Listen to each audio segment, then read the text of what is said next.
Juliette travaillait dans l'entrepôt de fabrication Harrison depuis 3 ans lorsque sa sœur, Sophie, est devenue directrice des opérations. Sophie a obtenu sa promotion à 29 ans, tandis que Juliette, 32 ans, continuait de charger des camions au centre de distribution. Du moins, c'est ce que tout le monde pensait qu'elle faisait. Juliette se débrouille bien dans son petit travail d'entrepôt, a dit Sophie à leurs parents lors du dîner du dimanche, il y a 6 mois. C'est bien qu'elle ait trouvé quelque chose qu'elle peut gérer. Tout le monde n'est pas fait pour un poste de direction. Leur mère a hoché la tête avec compassion. Nous sommes juste contents que tu aies un emploi, ma chérie. Après que tu aies abandonné l'école de commerce, nous ne savions pas ce qui allait arriver. Juliette a souri et a passé les pommes de terre. L'entrepôt me tient occupée. Ce qu'ils ignoraient, c'est qu'elle avait quitté l'école de commerce parce qu'elle avait déjà construit quelque chose de plus grand. Pendant que Sophie terminait son MBA et développait son réseau dans les clubs UP, Juliette avait discrètement acquis des actions de fabrication Harrison par le biais d'une série de sociétés écrans et de structures de fiducie. Le travail à l'entrepôt était sa façon d'observer l'entreprise de l'intérieur, de comprendre chaque opération, chaque employé, chaque faiblesse du système.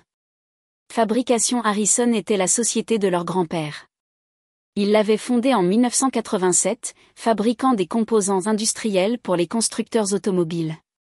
À sa mort, il y a 5 ans, il avait laissé des parts égales à ses 3 enfants, leur père, leur oncle Robert et leur tante Isabelle. Ensemble, ils possédaient 60% de la société. Les 40% restants étaient détenus par divers investisseurs et membres du conseil d'administration. Du moins, c'est ce que tout le monde pensait. Au cours des 4 dernières années, Juliette avait systématiquement acheté ses actions. Un membre du conseil d'administration prenant sa retraite ici, un investisseur frustré là. Elle avait utilisé l'argent d'une start-up technologique qu'elle avait vendue au début de la vingtaine, une entreprise qu'elle avait bâtie en perdant son temps sur des trucs d'informatique. Selon son père, la vente lui avait rapporté 47 millions d'euros, et elle l'avait investi avec soin, discrètement et stratégiquement. Les sociétés écrans portaient des noms comme Holding Méridien SAS et Groupe d'investissement Cascade. Rien qui ne soulèverait de soupçons, rien qui ne la relierait à elle. Son avocat, maître Richard Dubois, avait tout structuré à la perfection. Sur le papier, elle n'était que Juliette Dubois, employée d'entrepôt. En réalité, elle possédait 82% de fabrication Harrison. Elle attendait le bon moment pour le révéler. Et puis Sophie lui a offert ce moment sur un plateau d'argent. Cela a commencé lors de la réunion trimestrielle des actionnaires il y a 3 semaines. Ces réunions étaient généralement des formalités, examen des rapports financiers, approbation des budgets, discussion des initiatives stratégiques. Les membres de la famille y assistaient toujours, même si la plupart d'entre eux ne comprenaient pas les chiffres. Juliette est arrivée à la salle de conférence de l'étage exécutif à 9h55, 5 minutes avant le début de la réunion. Elle portait son uniforme d'entrepôt habituel, jean et polo fabrication Harrison. Elle venait directement de son quart de matin, sentant encore légèrement le carton et l'huile de machine. Sophie était déjà assise en bout de table, examinant des documents avec leur père et leur oncle. Elle a levé les yeux quand Juliette est entrée, son expression passant de la surprise à l'agacement. « Juliette, qu'est-ce que tu fais ici ? » « J'assiste à la réunion des actionnaires, a-t-elle dit simplement, prenant un siège près du fond de la pièce. Cette réunion est pour les actionnaires et les dirigeants. La voix de Sophie avait ce ton condescendant qu'elle avait perfectionné au fil des ans. Tu n'es ni l'un ni l'autre. En fait, les employés sont autorisés à observer, a répondu Juliette calmement. C'est dans les statuts de la société. Article 7.3. Leur père a froncé les sourcils. Sophie a raison, Juliette. Ce n'est pas vraiment approprié. Ces réunions discutent d'informations sensibles sur l'entreprise. J'ai une habilitation de sécurité, a-t-elle fait remarquer. Je travaille ici. Oncle Robert a ri. Laisse-la rester, Sophie. Qu'est-ce qu'elle va faire ? Divulguer nos coûts de fabrication aux employés d'entrepôts concurrents ? La pièce a retenti de rire. Juliette a souri et n'a rien dit, sortant son téléphone pour prendre des notes. La réunion s'est déroulée normalement pendant les 30 premières minutes. Rapport financier, chiffres de production, contrat client. Sophie a tout présenté avec une assurance rodée, soulignant la croissance des revenus de l'entreprise de 12% sous sa direction. Puis elle a abordé le principal point à l'ordre du jour. Comme vous le savez tous, a annoncé Sophie, nous avons été approchés par le groupe industriel Titan concernant une éventuelle fusion. Il propose 340 millions d'euros pour l'acquisition complète de Fabrication Harrison. La pièce a bourdonné d'intérêt.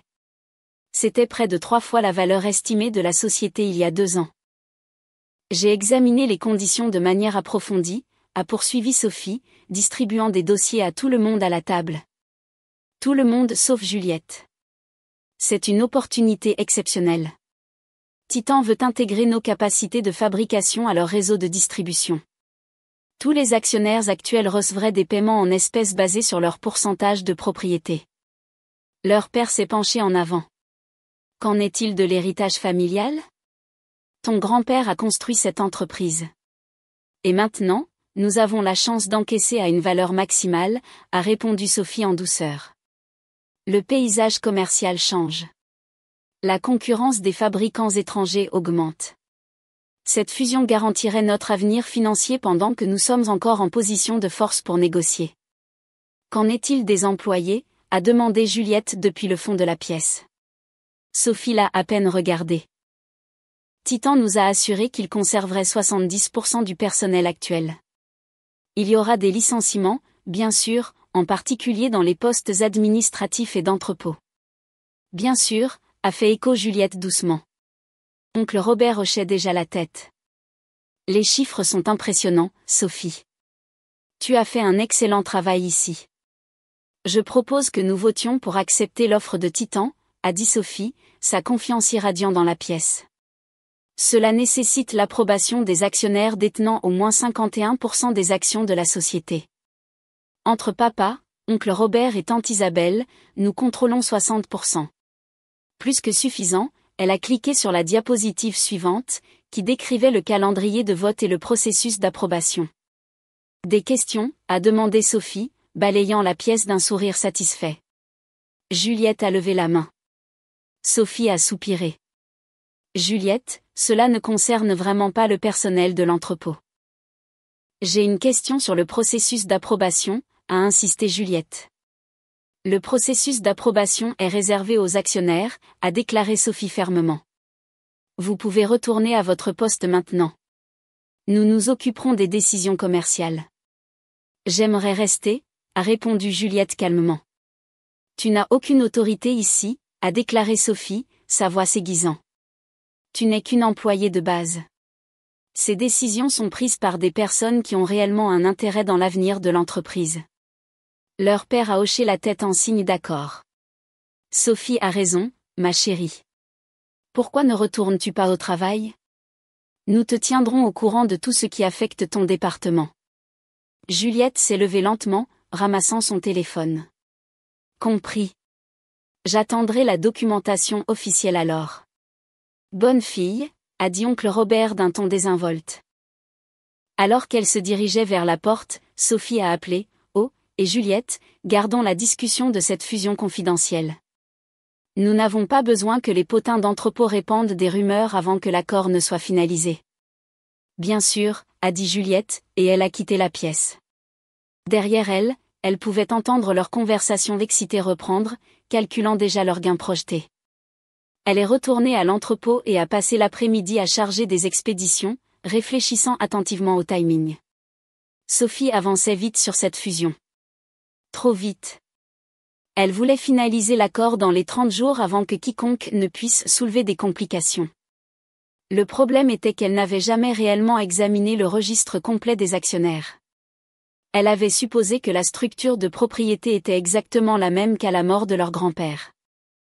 60% à la famille, 40% à divers investisseurs et membres du conseil d'administration. Elle n'avait aucune idée à quel point ces pourcentages avaient changé au cours des 4 dernières années. Ce soir-là, Juliette a appelé maître Richard Dubois, son avocat. Ils vont de l'avant avec un vote sur la fusion, lui a-t-elle dit. Sophie pense qu'elle a l'autorité d'approbation avec les 60% de la famille. Mais elle aura besoin de la documentation de tous les actionnaires, a répondu Richard. Une fois qu'ils commenceront le processus d'approbation formelle, nos sociétés holding recevront une notification. C'est à ce moment-là qu'ils découvriront la véritable structure de propriété. Combien de temps avant que cela n'arrive ? S'ils déposent demain, probablement 3 à 5 jours ouvrables pour que la documentation soit traitée et distribuée. Parfait, a dit Juliette. Laisse-les commencer le processus. Je veux que ce soit complètement officiel avant la révélation. Es-tu sûr ? A demandé Richard. Cela va causer une perturbation familiale importante. Juliette a pensé au sourire condescendant de Sophie, à la tape dédaigneuse de son père sur la tête, au rire moqueur d'oncle Robert. Je suis sûre. La semaine suivante, Sophie rayonnait pratiquement au dîner du dimanche. La fusion se déroule à merveille, a-t-elle annoncé, remplissant son verre de vin. Nos avocats traitent toute la documentation maintenant. Nous devrions avoir l'approbation finale d'ici 2 semaines. Combien allons-nous recevoir chacun ? A demandé tante Isabelle avec impatience. Sophie a sorti son téléphone, affichant une feuille de calcul. Basée sur les pourcentages de propriété actuels, papa, tu recevras environ 68 millions d'euros. Oncle Robert, 68 millions d'euros. Et Isabelle, la même chose. Je recevrai mon package de bonus de direction d'une valeur d'environ 4,2 millions d'euros plus des options d'achat d'actions. Leur mère a haleté. 68 millions d'euros. C'est un bon accord, a dit papa fièrement. Sophie a très bien négocié. Juliette mettait la table, arrangeant soigneusement les couverts. Félicitations, a-t-elle offert doucement. Sophie a finalement reconnu sa présence. Ne t'inquiète pas, Juliette. Titan conserve les employés d'entrepôt. Ton travail devrait être sûr, du moins pour un temps. C'est un soulagement, a répondu Juliette calmement. Bien que tu puisses vouloir mettre à jour ton CV, a ajouté oncle Robert en riant. Ces acquisitions d'entreprise signifient toujours une restructuration éventuelle. Mieux vaut être préparé. Bon conseil, a convenu Juliette. Plaçant la dernière fourchette. Leur mère a tapoté sa main avec compassion. Nous t'aiderons si quelque chose arrive, ma chérie. C'est à ça que sert la famille. J'apprécie ça, a dit Juliette, et elle le pensait. Il croyait sincèrement qu'il la soutenait. L'appel est arrivé mercredi après-midi alors que Juliette conduisait un chariot élévateur dans l'entrepôt. Son téléphone a vibré avec le numéro de Richard. Elle a garé le chariot élévateur et est entrée dans la salle de pause pour plus d'intimité. La documentation vient d'arriver, a dit Richard. Les avocats de fabrication Harrison ont reçu le registre officiel des actionnaires ce matin. Toutes les sociétés écrans sont répertoriées avec leur pourcentage de propriété combinée. Et, a demandé Juliette, bien qu'elle le sût déjà. 82% de fabrication Harrison est détenu par Holding Méridien, groupe d'investissement Cascade et 3 autres entités d'investissement. Tous remontent à toi en tant que propriétaire bénéficiaire. Les avocats de Sophie essaient actuellement de comprendre qui représente ces entreprises. Ils devraient relier les points d'ici quelques heures. Qu'en est-il de l'approbation de la fusion ? Elle est au point mort sans ta signature, a confirmé Richard. Tu es l'actionnaire majoritaire.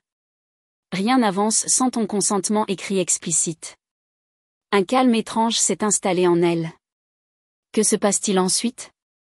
Les avocats de Sophie te contacteront directement une fois qu'ils réaliseront qui possède ces actions, probablement d'ici la fin de la journée. Tu devrais te préparer à une réaction familiale importante. Je me prépare depuis 4 ans, a répondu Juliette. L'appel est arrivé à 16h47. Juliette Dubois. La voix était professionnelle, confuse. C'est David Leclerc de Leclerc et Associés. Nous représentons Fabrication Harrison dans la fusion avec Titan Industriel. Oui, a dit Juliette, portant toujours ses gants d'entrepôt. Nous avons rencontré une situation inattendue lors de l'examen de notre documentation d'actionnaires. Plusieurs entités d'investissement détiennent la majorité de la propriété de la société et nos recherches indiquent que vous êtes répertorié comme la propriétaire bénéficiaire. Est-ce exact ? Oui, a confirmé Juliette simplement. Il y a eu une longue pause. Mademoiselle Dubois, savez-vous que vous possédez environ 82% de fabrication Harrison? Oui. Une autre pause, plus longue cette fois. Je vois. Mademoiselle Dubois. La fusion proposée avec Titan Industriel nécessite l'approbation des actionnaires détenant au moins 51% des actions de la société. En tant qu'actionnaire majoritaire, votre signature est requise pour que l'accord puisse être conclu. Saviez-vous que cette fusion était proposée? J'ai assisté à la réunion des actionnaires, a répondu Juliette. Je connais la proposition. Je vois. David Leclerc semblait en train de recalibrer toute sa compréhension de la situation. Mademoiselle Dubois, je vais devoir planifier une réunion avec vous pour discuter formellement de cette question. C'est très inhabituel. Le PDG et le conseil d'administration actuel n'étaient pas au courant de votre position de propriétaire. Je suis disponible demain matin, a dit Juliette. 9 heures me convient. Oui, ce serait acceptable. Je dois vous informer que j'ai déjà contacté mademoiselle Sophie Dubois pour lui expliquer la situation. Elle a également demandé une réunion d'urgence du conseil d'administration pour demain à 9 heures. Parfait, a dit Juliette. J'y serai. Elle pouvait l'entendre feuilleter des papiers, toujours en train de digérer l'information.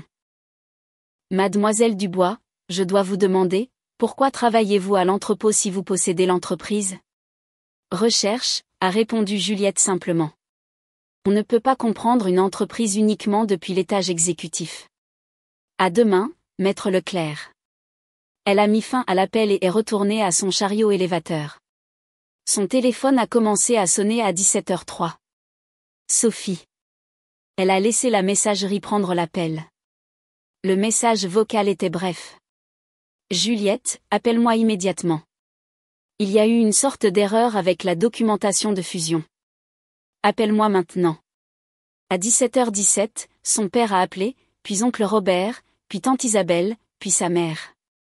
Juliette a mis son téléphone en mode silencieux et a terminé son quart de travail. À 18h30, alors qu'elle pointait, la BMW de Sophie a crissé dans le parking de l'entrepôt. Elle a fait irruption par la porte, toujours vêtue de son tailleur de direction, le visage rougi de colère et de confusion. Juliette, a-t-elle crié à travers l'entrepôt. Qu'est-ce qui se passe, bon sang? Juliette a retiré lentement ses gants de travail. Tu devras être plus précise. Les avocats m'ont appelé. Ils ont dit que certaines sociétés d'investissement possèdent 82% des affaires de notre famille. Ils ont dit que ces sociétés sont les tiennes. C'est impossible. Ce n'est pas impossible, a répondu Juliette calmement. C'est exact. Sophie l'a fixé du regard. De quoi parles-tu? Holding Méridien, groupe d'investissement Cascade, Capital Sommet, Nord Capital, Fiducie Pacifique. Juliette les a énumérés sur ses doigts. J'acquiers des actions depuis 4 ans. Actuellement, je possède 82% de fabrication Harrison. C'est de la folie, a claqué Sophie. Tu es une employée d'entrepôt. Où aurais-tu même trouvé l'argent? Elle s'est arrêtée au milieu de sa phrase, les yeux écarquillés. Ton entreprise technologique, celle dont papa disait que c'était une perte de temps. Je l'ai vendue pour 47 millions d'euros, a confirmé Juliette. J'ai investi le produit stratégiquement. Les actions de fabrication Harrison étaient sous-évaluées et disponibles, alors je les ai achetées. Pourquoi, a exigé Sophie. Pourquoi ferais-tu cela en secret? Parce que je voulais comprendre l'entreprise complètement avant que quiconque ne sache que j'avais le contrôle, a expliqué Juliette. Je voulais voir comment elle fonctionnait réellement. Je voulais connaître chaque département, chaque processus, chaque employé. On ne peut pas faire ça depuis l'étage exécutif. Tout le monde se comporte différemment quand le propriétaire regarde. Sophie a secoué la tête, toujours en train de digérer l'information. C'est ridicule. Tu ne peux pas juste. Nous sommes en pleine fusion, un accord de 340 millions d'euros. Je sais, a dit Juliette.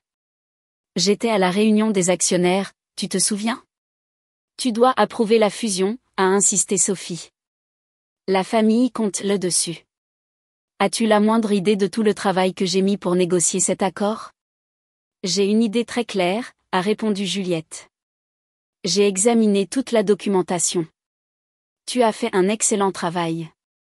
L'expression de Sophie a changé pour le soulagement. Alors, tu vas signer? Non.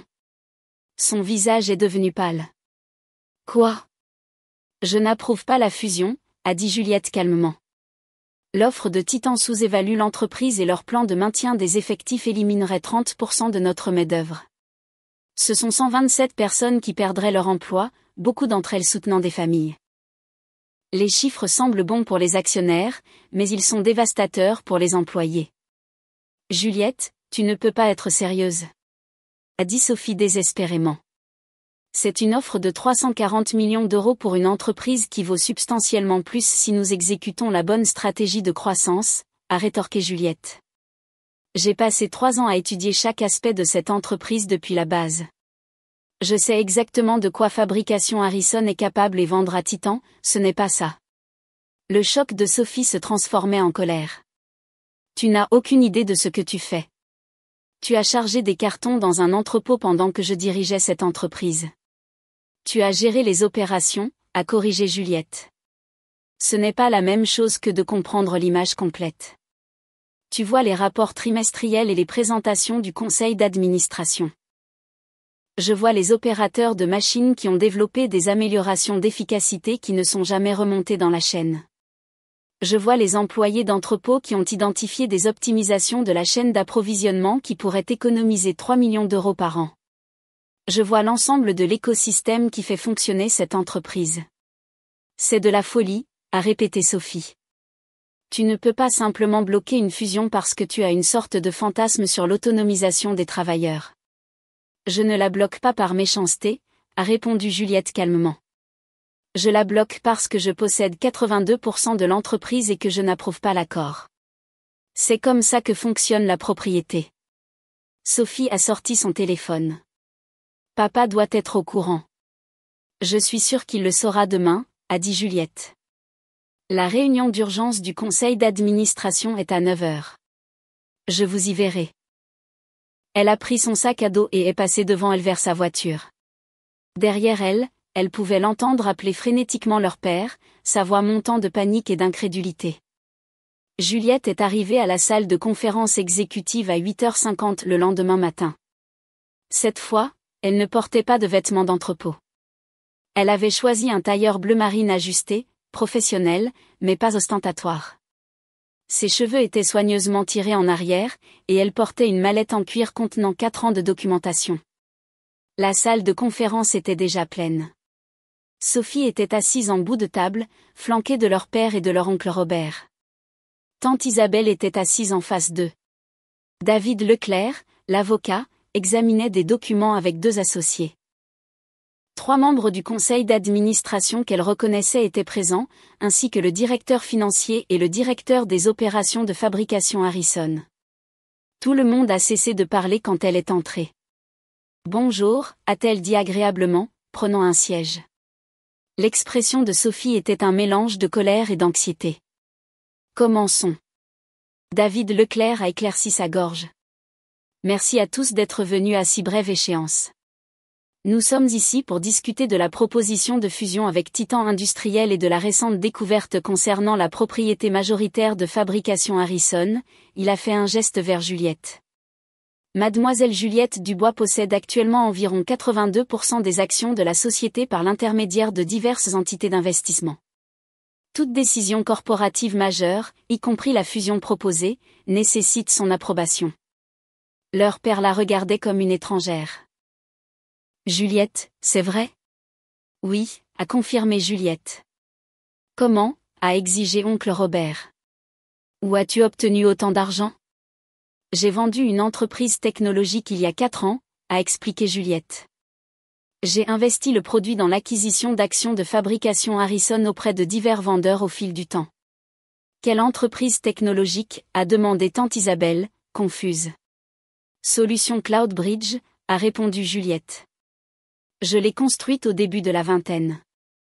Nous avons développé un logiciel de gestion des stocks pour les fabricants de taille moyenne. Je l'ai vendue à une plus grande entreprise technologique pour 47 millions d'euros. La pièce était silencieuse. Tu ne nous l'as jamais dit, a dit leur mère doucement. Vous n'avez jamais demandé, a répondu Juliette. Vous avez supposé que j'avais abandonné l'école de commerce parce que j'avais échoué. En fait, j'ai abandonné parce que je dirigeais déjà une entreprise prospère et que je n'avais pas besoin du diplôme. Sophie a retrouvé sa voix. C'est hors de propos par rapport à la situation actuelle. Juliette, tu dois approuver la fusion avec Titan. C'est une décision de famille. C'est ma décision, a corrigé Juliette. Je suis l'actionnaire majoritaire. Tu ne peux pas simplement bloquer cet accord parce que tu es fâché d'être exclu des réunions, a claqué Sophie. Je ne le bloque pas par méchanceté, a dit Juliette calmement. Je le bloque parce que c'est un mauvais accord pour l'entreprise à long terme et c'est destructeur pour nos employés. David Leclerc est intervenu.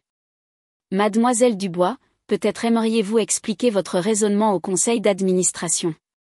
Juliette a ouvert sa mallette et a distribué des dossiers à toutes les personnes présentes. Ce sont mes analyses de la valeur réelle et du potentiel de croissance de Fabrication Harrison. J'ai passé 3 ans à travailler dans chaque département, entrepôt, atelier de production, contrôle qualité, expédition. J'ai documenté les améliorations d'efficacité, identifié les opportunités d'économie et élaboré une stratégie de croissance sur 5 ans. Les membres du conseil d'administration ont commencé à feuilleter les documents, leurs expressions passant du scepticisme à l'intérêt. Titan propose 340 millions d'euros, a poursuivi Juliette. C'est basé sur notre revenu actuel de 127 millions d'euros par an et un multiplicateur industriel standard. Cependant, avec les améliorations stratégiques que j'ai identifiées, nous pouvons augmenter les revenus à 210 millions d'euros en 3 ans. Cela valoriserait l'entreprise à plus de 650 millions d'euros. Le directeur financier a levé les yeux brusquement. Ces projections d'efficacité, sont-elles réalistes? Elles sont conservatrices, a répondu Juliette. J'ai personnellement identifié 3,2 millions d'euros d'économies annuelles grâce à l'optimisation de la chaîne d'approvisionnement seule. Les opérateurs de machines ont développé des modifications qui pourraient augmenter la capacité de production de 18% sans coût d'équipement supplémentaire. Le contrôle qualité a un arriéré d'amélioration de processus qui n'ont jamais été mis en œuvre parce que la direction était trop concentrée sur la pensée trimestrielle.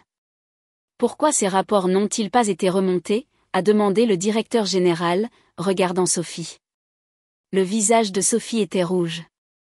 Les employés d'entrepôt et les opérateurs de machines soumettent des dizaines de suggestions chaque mois. Nous ne pouvons pas mettre en œuvre chaque idée aléatoire. Ce ne sont pas des idées aléatoires, a rétorqué Juliette. Ce sont des améliorations pratiques de personnes qui font réellement le travail tous les jours. J'ai examiné chaque suggestion, effectué les analyses coût-avantage et hiérarchisé la mise en œuvre. Le retour sur investissement est substantiel. L'une des membres du conseil d'administration, Madame Chen, a hoché la tête lentement. Juliette, vous proposez de rejeter un paiement immédiat de 340 millions d'euros en faveur d'une stratégie de croissance qui pourrait générer des rendements plus élevés dans 3 à 5 ans. Oui, a confirmé Juliette. Et je propose que nous n'éliminions pas 127 emplois dans le processus. Ces employés représentent le savoir institutionnel et l'expertise opérationnelle. Les perdre nuirait à notre capacité à exécuter la stratégie de croissance. Leur père la regardait toujours. Tu as planifié cela pendant des années. J'ai appris l'entreprise pendant des années, a répondu Juliette. Je voulais comprendre ce que grand-père avait construit. Je voulais savoir si cela valait la peine d'être sauvé ou si la vente était le bon choix. Maintenant, je sais que cela vaut la peine d'être sauvé et que cela vaut la peine d'être développé. Sophie a claqué son dossier. C'est absurde. Tu as travaillé ici pendant 3 ans dans le poste le plus bas et maintenant tu penses pouvoir prendre des décisions exécutives.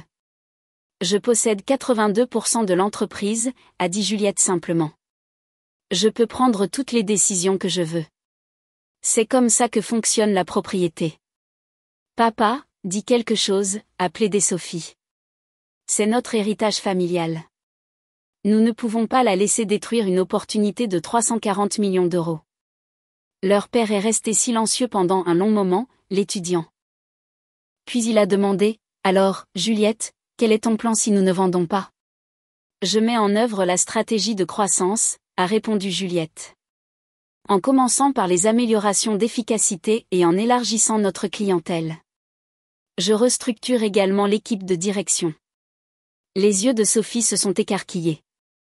Qu'est-ce que ça veut dire ? Juliette a croisé son regard directement. Cela signifie que je prends le poste de PDG. La pièce a éclaté. Tu ne peux pas être sérieuse, a crié oncle Robert. C'est de la folie, a convenu tante Isabelle.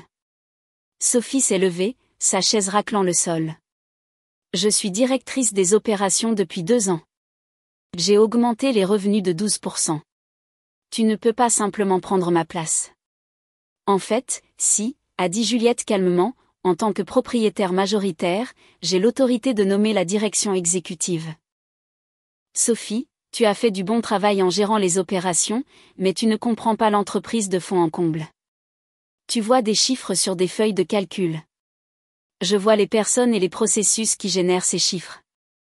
David Leclerc est intervenu avec prudence. Mademoiselle Dubois a l'autorité légale de restructurer la direction comme elle l'entend. C'est une prise de contrôle hostile, a dit leur père lentement. De la propre entreprise de ta famille. C'est moi qui prends le contrôle de l'entreprise que je possède, a corrigé Juliette. J'ai été patiente. J'ai été silencieuse. J'ai observé et appris pendant que tout le monde me renvoyait au statut d'employé d'entrepôt. Maintenant, je suis prête à diriger. Madame Chen s'est penchée en avant. Juliette, quel rôle Sophie aurait-elle dans cette restructuration ? Sophie peut rester directrice des opérations, a proposé Juliette. Elle est bonne en gestion des opérations, mais les décisions stratégiques passeront par moi. Le visage de Sophie était écarlate. Je ne reste pas comme votre subordonnée. C'est ton choix, a répondu Juliette. Mais le poste de PDG est le mien. La réunion a duré encore 2 heures. David Leclerc a décrit les procédures légales pour sa prise de contrôle formelle. Les membres du conseil d'administration ont posé des questions détaillées sur sa stratégie de croissance. Leur père est resté silencieux, digérant tout. Finalement, Sophie s'est levée. Je démissionne avec effet immédiat. Sophie, a commencé leur père. Non. Elle l'a interrompu. Je ne reste pas dans une entreprise où ma sœur cadette, qui a passé 3 ans à charger des cartons, devient soudainement ma patronne. C'est humiliant. L'indemnité de départ sera généreuse, a dit Juliette calmement. Et je fournirai d'excellentes références pour votre prochain poste. Sophie a attrapé son sac et est partie sans un mot. Oncle Robert et tante Isabelle l'ont suivi, tous deux marmonnant à propos de trahison familiale et de contestation légale. Ses parents sont restés. Pourquoi ne nous as-tu rien dit, a demandé leur mère doucement à propos de l'entreprise technologique, de l'argent, de l'achat des actions. M'auriez-vous cru, a répondu Juliette. Quand j'ai quitté l'école de commerce, vous avez supposé que j'avais échoué. Quand j'ai pris le travail à l'entrepôt, vous avez supposé que c'était le mieux que je pouvais faire. Personne n'a demandé s'il y avait plus à l'histoire. Nous aurions dû demander, a admis leur père. Je suis désolée, Juliette. C'était la première excuse sincère qu'elle entendait de leur part. L'accord Titan nous aurait donné 68 millions d'euros chacun, a-t-il poursuivi. Tu nous coûtes cet argent. À court terme, oui, a convenu Juliette. À long terme, votre propriété combinée de 18% vaudra substantiellement plus, mais cela demande de la patience et de la confiance. Papa l'a regardé longuement. Tu penses vraiment que tu peux faire grandir cette entreprise ? Je sais que je le peux, a répondu Juliette. J'ai passé 3 ans à me préparer exactement à cela. Il a hoché la tête lentement. Ton grand-père aurait aimé ça. Il a toujours dit que les meilleurs chefs d'entreprise travaillent à tous les postes avant de diriger. C'est pourquoi je l'ai fait à sa manière, a dit Juliette. Au cours des 6 mois suivants, Juliette a mis en œuvre les changements systématiquement. Elle a promu 3 opérateurs de machines à la nouvelle équipe d'innovation en efficacité. Leurs améliorations de processus ont augmenté la capacité de production de 22%, dépassant ses projections. Elle a réorganisé les opérations de l'entrepôt en fonction des informations qu'elle avait recueillies en y travaillant. Les délais d'expédition ont diminué de 31% et les scores de satisfaction client ont considérablement augmenté. Elle a embauché un nouveau vice-président des opérations, quelqu'un qui comprenait à la fois la stratégie exécutive et les réalités du terrain. Le directeur financier, initialement sceptique, est devenu l'un de ses plus solides alliés après la mise en œuvre des optimisations de la chaîne d'approvisionnement. Les économies de la première année ont atteint 4,1 millions d'euros. Elle a contacté 3 nouveaux clients majeurs que Sophie avait jugés trop petits pour être poursuivis. Leurs contrats ont ajouté 18 millions d'euros de revenus annuels. Sophie a pris un poste de PDG chez un concurrent. Elle l'a annoncé sur LinkedIn avec un commentaire à peine voilé sur les entreprises qui valorisent un leadership prouvé par rapport au népotisme. Oncle Robert et tante Isabelle ont menacé de poursuites judiciaires pendant 2 mois, puis ont discrètement accepté leur paiement de dividendes en cours. Ses parents ont assisté aux réunions du conseil d'administration et ont observé le déroulement des événements. Papa a admis au bout de 3 mois qu'il était impressionné. Maman a commencé à dire à ses amis que sa fille était PDG. Enfin, fière au lieu d'être compatissante. Le meilleur moment est arrivé 8 mois après sa prise de contrôle. Juliette se promenait dans l'entrepôt, toujours sa partie préférée de l'entreprise, quand Marcus, l'un des conducteurs de chariot élévateur, l'a interpellée. « Mademoiselle Dubois, vous avez 1 minute ?» « Toujours », a-t-elle répondu. « Qu'est-ce qu'il y a ?» « C'est à propos du flux de travail du quai de chargement », a-t-il dit, sortant un schéma dessiné à la main. « J'ai réfléchi à la façon dont nous pourrions réduire le temps de rotation pour les expéditions sortantes. » Elle a étudié son diagramme attentivement. C'était brillant. Une simple réorganisation qui permettrait d'économiser environ 15 minutes par camion. « Marcus, c'est excellent », a-t-elle dit. « Pouvez-vous rédiger une proposition formelle ? Je veux la présenter à la prochaine réunion des opérations. » Il a eu l'air surpris. « Vraiment ? Mademoiselle Sophie disait toujours que nous devions nous en tenir à nos tâches et laisser la planification à la direction. » « Eh bien, je ne suis pas Mademoiselle Sophie », a-t-elle répondu. « Les meilleures idées viennent des gens qui font réellement le travail. » Toujours. Marcus a souri. « Vous savez, certains d'entre nous se demandaient pourquoi vous travailliez ici pendant si longtemps. Maintenant, ça a du sens. Vous écoutiez vraiment. » Toujours, a confirmé Juliette. Ce soir-là, elle était assise dans son bureau, l'ancien bureau de grand-père, et a examiné les projections trimestrielles.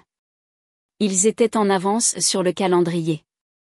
Les revenus avaient augmenté de 34% par rapport à l'année précédente. La rétention des employés avait augmenté. La satisfaction client était à son plus haut niveau. Son téléphone a vibré avec un SMS de papa. Réunion du conseil la semaine prochaine. Madame Chen dit que tes chiffres sont impressionnants. Peut-être que tu savais ce que tu faisais après tout. Juliette a souri et a répondu. Peut-être que oui. Par sa fenêtre, elle pouvait voir le sol de l'entrepôt en contrebas, les lignes de production qui bourdonnaient, les camions d'expédition qui chargeaient. Chaque partie de cette opération, elle la connaissait intimement, chaque processus, chaque personne, chaque possibilité. Sophie avait vu une stratégie de sortie à 340 millions d'euros. Juliette avait vu un empire de 650 millions d'euros en attente d'être construit. Et elle avait eu raison. L'entreprise familiale était entre de bonnes mains. Ses mains, les mains qui avaient chargé des cartons, conduit des chariots élévateurs, étudié chaque détail, et attendu patiemment le moment parfait pour révéler exactement qui avait été aux commandes depuis le début.